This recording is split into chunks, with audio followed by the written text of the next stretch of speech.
सुस्वागतम. लग्नाची भिडी मालिकेच्या आजच्या भागामध्ये आपण पाहणार आहोत की आता मधू ही शकुंतलाशी हात जुळवणी करते तेव्हा लगेचच टाळ्या वाजवत शकुंतला ही राणीला म्हणते की वा मधुराणी वा, तू तर सिनेमातच असायला हवीस आणि काय ॲक्टिंग करतेस.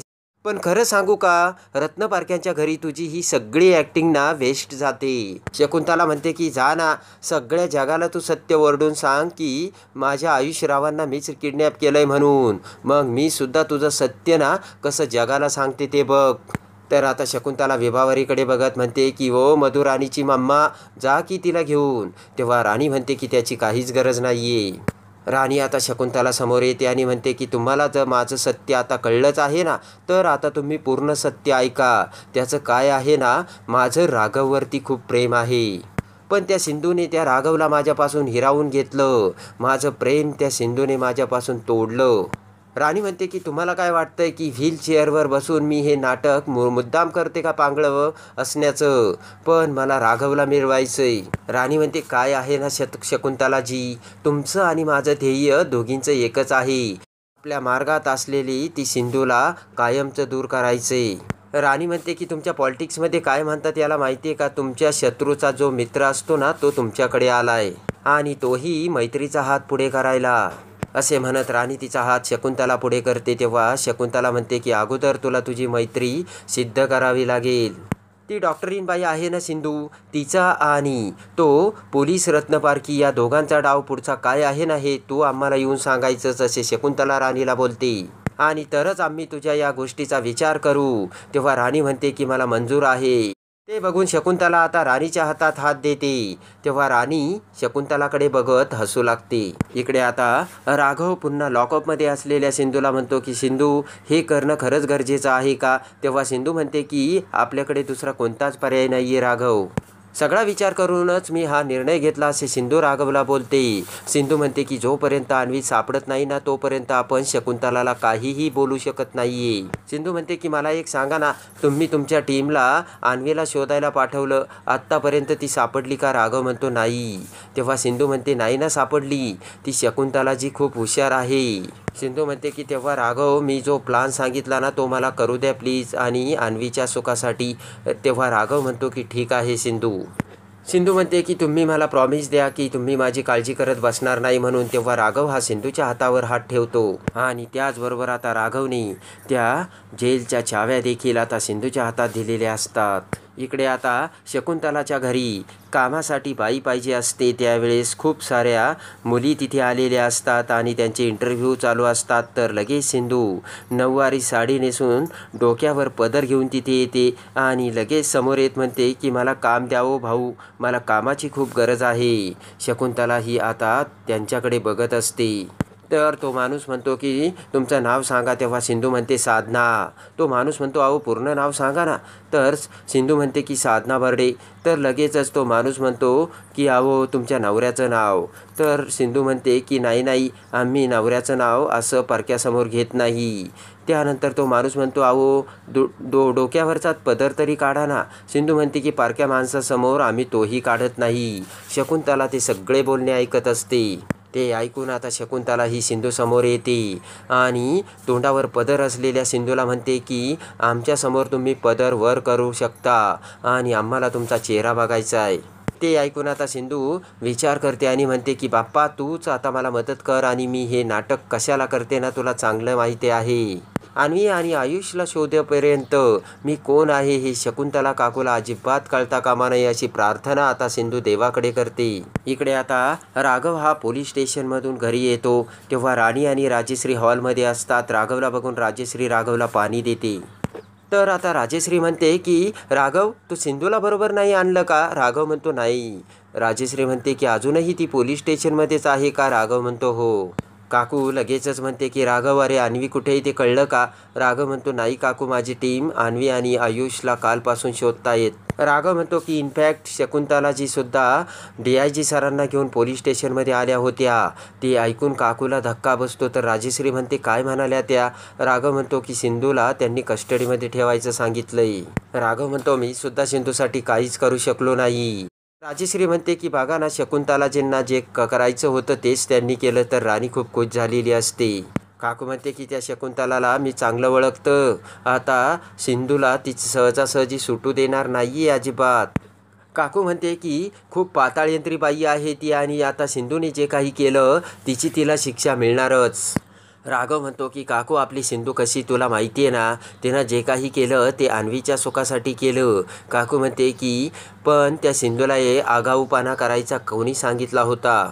राणी लगेच राघवला म्हणते की राघव मला तू सिंधूकडे घेऊन चल ना, मला सिंधूला भेटायचं आहे. तेव्हा राघव म्हणतो की आता या राणीला काय सांगू आणि हिने जर आता सिंधूला भेटण्याचा हट्टच धरला तर काय करायचं.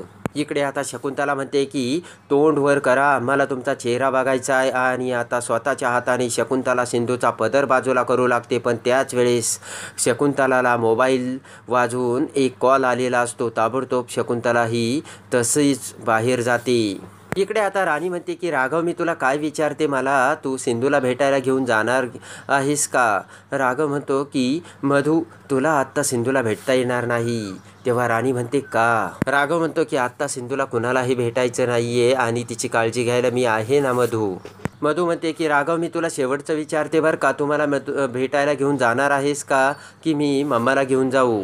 इकडे आता शकुंतला बाहेर गेल्यानंतर तिचा तो माणूस आता सिंधूला म्हणतो की तुम्ही थांबा, तुम्हाला कामाची गरज आहे ना. तर आता सिंधू ही तिथेच थांबलेली असते आणि बाकीच्या मुली निघून गेलेल्या असतात. सिंधू म्हणते की बाप्पा प्लीज मला काम मिळू दे, मला खूप गरज आहे. इकडे आता राघव राणीला म्हणतो तुला भेटता येणार नाही सिंधूला. तर काकू म्हणते का तू असं का बोलतोय, सिंधू पोलीस स्टेशनमध्ये नाही आहे का. तेव्हा राघव मोठा धक्का बसून अवाक होऊन काकूकडे बघू लागतो. काकू म्हणते की सिंधूचा स्वभाव मला चांगलाच ठाऊक आहे, ती स्वस्त बसणारातली नाही आहे. राघव काकूकडे बघत विचार करतो की सिंधूचा स्वभाव काकूला माहीत आहे, पण सिंधू असं का करते ना यामागलं कारण आणि त्याचा विचार काकू का करत नाही आहे. तेवढ्यात आता राघवला सिंधूचा मेसेज आलेला असतो. तेव्हा आता त्यामध्ये लिहिलेले असते की राघव पहिली पायरी यशस्वी झाली आणि अन्वीच्या गळ्यात घंटा बांधली. राघव तो मेसेज वाचतो. मधू लगेच म्हणते राघव मला सांग ना, तू मला सिंधूला भेटायला घेऊन जाणार आहेस की नाही. राघव म्हणतो की अगं मधू जेव्हा एखाद्याच्या विरोधात पोलीस स्टेशनमध्ये तक्रार केली जाते तेव्हा त्यासाठी काही प्रोटोकॉल असतात आणि त्यासाठी त्याला कुणाला भेटता येत नाही. ते ऐकून आता राणी विचार करते की राघव माझ्यापासून नक्की काहीतरी लपवतोय आणि राघव आणि सिंधूमध्ये नक्कीच काहीतरी शिजतंय. राघव म्हणतो की मधू तुला खरंच सिंधूची काळजी वाटत असेल तर माझ्यासाठी तू एक काम करशील का. तर राणी म्हणते की सांग ना राघव काय करू मी. राघव म्हणतो की हे बघ सध्याची आपल्या घरातली कुणाचीही परिस्थिती चांगली नाही आणि प्रत्येकजण स्ट्रेसमधून जातोय मधू, हे तुला देखील चांगलंच ठाऊक आहे आणि सिंधूसुद्धा इथे नाही आहे. तेव्हा मला वाटतं की ॲटलिस्ट तू सगळ्यांकडे लक्ष द्यावं मधू. राघव म्हणतो की राणी तू इथे घरच्यांची सगळ्यांची काळजी घे आणि सिंधूला कसं लवकरात लवकर सोडून आणायचं ना ते मी बघतो. त्यानंतर राघव म्हणतो की आई मी निघतो बरं का. तेव्हा राजेश्री म्हणते की थोडंसं जेवून घे. राघव म्हणतो नाही मी पोलीस स्टेशनमध्ये आता बाकीची प्रोसिजर चालू करतो. तेव्हा राजेश्री म्हणते थांब मी तुमच्या दोघांचाही डब्बा देते. राजेश्री ऐकायला तयार नसते आणि डबा आणायला जाते. तेव्हा राघव म्हणतो की मधू आई ऐकणार नाहीये, तेव्हा तू आईकडे जा आणि तिला सांग प्लीज माझ्यासाठी मी निघालोय. इकडे आता राणी विचार करते की मला आता यांचा प्लान काय आहे हे समजायलाच हवा, नाही तर ती शकुंतला सगळ्यांसमोर मला एक्सपोज करेल. राघव काही मला सांगतही नाही आणि राघवचा काय प्लान आहे तो मला फाइंड आउट करावाच लागेल असा राणी विचार करते. इकडे आता सिंधू ही जात असताना सिंधूसमोर एक बाई जाते आणि समोरच टेबलवर असलेली समई, त्या बाईचा त्या समईला धक्का लागून ती पडू लागते. तेवढ्या समोरून शकुंतला तिथे येते आणि आता ती समई शकुंतलाच्या अंगावर पडत असताना सिंधू ती समई आपल्या हातात झेलते आणि म्हणते की ए बाई तुला बघून चालता येत नाही का, आता ही समई पडली असती तर मालकाचं किती नुकसान झालं असतं. तेवढ्यात सिंधू समोर शकुंतलाला बघते. शकुंतलाला आता समोर बघताच सिंधू म्हणते की मालकीन बाईच्या पायावरती हे जर पडलं असतं तर त्यांना किती महागात पडलं असतं हे. त्यानंतर ती समई ठेवत सिंधू त्या बाईला म्हणते की एक लक्षात ठेवा बाई, लाख मेले तरी चालतील पण लाखाच्या पोशिंद्याला काही होता कामा नये. तर आता सिंधू म्हणते की मालकीनबाई त्यांना माफ करा. तर लगेच आता सिंधू विचार करते की बाप्पा आता तरी मला काम मिळू दे, माझ्यासमोर आता शकुंतलाबाई नक्कीच एक्सपोज झाल्या असतील. इकडे आता राजेश्री आणि काकू ह्या देवासमोर बसलेल्या असतात. तर आता विनायकाला राजेश्रीने पाण्यात ठेवलेलं असतं. हात जोडून काकू म्हणते की विनायका, माझ्याकडून अशी काय चूक घडली की जेणेकरून तुम्हाला एवढी शिक्षा देतोयस. रडतच आता काकू म्हणते की माझ्याच लेकीने माझी मान खाली घातली. काकू रडतच म्हणते की विनायका, माझा जीवाला खूप घोर लागलाय आणि मला काय करावे तेच कळत नाही. राजेश्री म्हणते की वहिनी, आता तुम्ही पस्तावा करून काय उपयोग, जे घडायचं होतं ते घडून गेलं. राजेश्रीला लगेचच काकू म्हणते की घडायचं होतं नाही, सिंधूला जे घडवायचं होतं ना ते तिने घडवलं. काकू म्हणते की त्या सिंधूने अन्वीला पळून जायला मदत केली आणि माझी अन्वी कुठे असेल, काय करत असेल असे म्हणत आता काकू रडू लागते. राजेश्री म्हणते की वहिनी, तुम्ही प्रत्येक गोष्टीमागे सिंधूला का दोष देता, तिची काही चूक नाहीये. राजेश्री म्हणते की माझं मन मला सांगतंय आपली अन्वी नक्कीच सुखरूप असेल आणि ती नक्कीच घरी येईल. तर आता राजेश्री काकूला धीर देऊन तिच्या खोलीत आराम करायला सांगते. इकडे आता काकू ही तिच्या बेडरूममध्ये जाऊ लागतात. समोरून रेश्मा तिथे येते आणि तिचा काकूला धक्का लागतो. काकू रागाने रेश्माला म्हणते की रेश्मा, अगोदर तुझा नवरा काय करतो ना ते बघ, माझ्या मार्गातून बाजूला हो. जसा बाप तसा लेक असे म्हणत आता काकू रेश्माला म्हणते की हो बाजूला माझ्या मार्गातून. काकू म्हणते की मला आता कुणाचंच ऐकायचं नाही आहे रेश्मा. आणि लगेच रेश्मा म्हणते की काकू, यामध्ये एकट्या रिषभची चूक नाही आहे.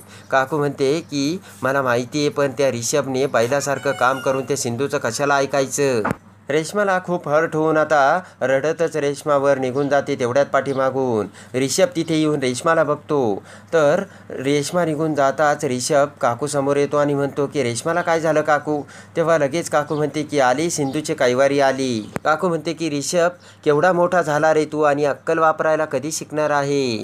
तेव्हा आता काकूचे ते बोलणे ऐकून रिषभ म्हणतो की अच्छा, म्हणजे तू सिंधू वहिनीबद्दल बोलते काकू. म्हणतो की पण एक गोष्ट लक्षात ठेव काकू, सिंधूने जे केलं ना ते अगदी बरोबर केलंय. रिषभ म्हणतो की काकू, तू सुद्धा एकदा तुझ्या डोक्याने विचार कर, मग तुला सुद्धा ते पटेल.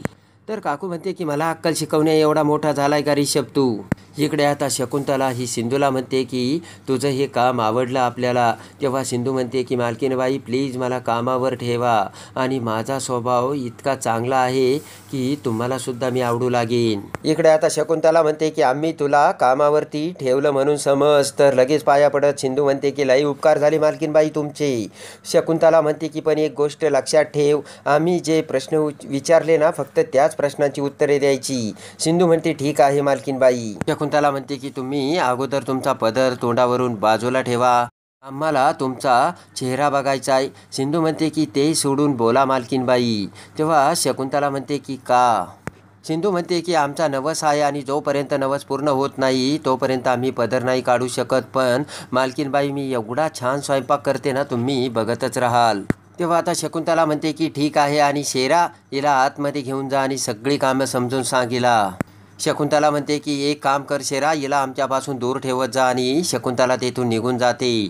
तर आता शेरा हा सिंधूला आतमध्ये घेऊन जातो. इकडे आता सिंधूला खूप आनंद झालेला असतो.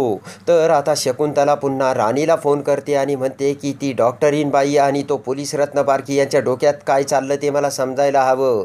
राणी म्हणते की मला कळलं ना की मी लगेच तुम्हाला सांगेन.